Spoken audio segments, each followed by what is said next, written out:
I was like practice, just trusting the play call. Understand, know what time it is. They left too much time on the clock, and we knew that. Nobody on the sideline panicked, flinched. Nobody didn't believe. The coaches just knew like what was gonna happen, and I definitely knew what was gonna happen because you're gonna do what it takes to win. But they simply left too much time on the clock, and you know what mode we went? We went Brady mode / legendary mode. Did it just kind of feel like it was his time? Now we got a lot of great receivers, even some of the players I wasn't able to get on the field today. So it's just about who's going and whose day it is. They rotate a lot, and we all know they're going to double team Xavier Weaver. That's to try to take him out the game. So it's just the next guy got to step up and be active on that backside. Shedeur, late in the third quarter, you had a driver, you got sacked again, and you were sitting off by yourself. The whole defensive series kind of looked like in thought, frustrated. Came back out the next drive, you led a touchdown. What was kind of going through your mind when you're sitting on the bench? Nah, it was just like really just taking accountability of what's going on in the game.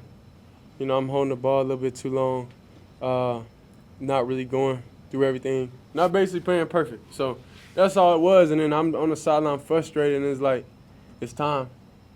You know, it's time to do whatever it takes to win. And by any means, you could take matters in your own hands. You got the will, you got it inside of you.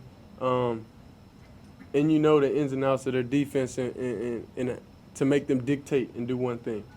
So their DC had a great game plan versus us. They did a pretty good job going to the ball, covering our guys. But at that point, it was, okay, cool. Let's go legendary mode. Let's lock in. Let's do it. You looked like that on that drive. I mean, what was going through your mind in that drive? Was it just that? It was like, we're not losing this football game?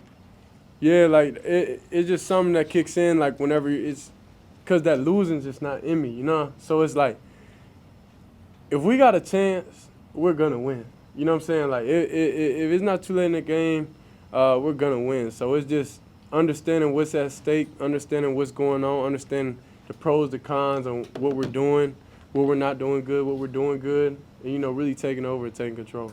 Sure, on that drive, you kind of were scrambling and you lowered your shoulder into one of the ASU defenders, Yeah. and after that, you kind of yelled at your guys on the sideline to kind of seem like you get them fired up. What was kind of the message? Were you just trying to send on that play as you're kind of just, you know, lowering your shoulder like that? Nah, it was really just because I feel like a lot of.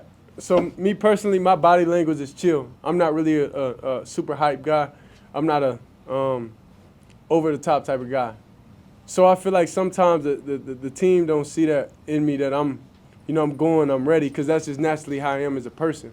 So we really just had to activate that dog, that fire in you, to show everybody, hey, look, we them guys, like we those guys that could get out there and just do whatever we want to do. So that was really the thing, and really is just like a scare tactic. They know I'm gonna lower my shoulder, so they're not gonna think anything sweet with me. Shedeur, that second drive of the game, it seemed like you guys were refusing to kind of come away without points there after going 3 and out yet again, third straight game, first drive 3 and out. How important was it for you guys to get in the end zone on that second drive? I ain't gonna lie, I don't even remember the first, second drive, third drive. I don't remember that half of the game, because it's just so much, like the quarterback position is just so much thinking and so much just brain power you use that a lot of people don't really understand that you're using. Like when you get in that mode, you're using like 100% of your brain.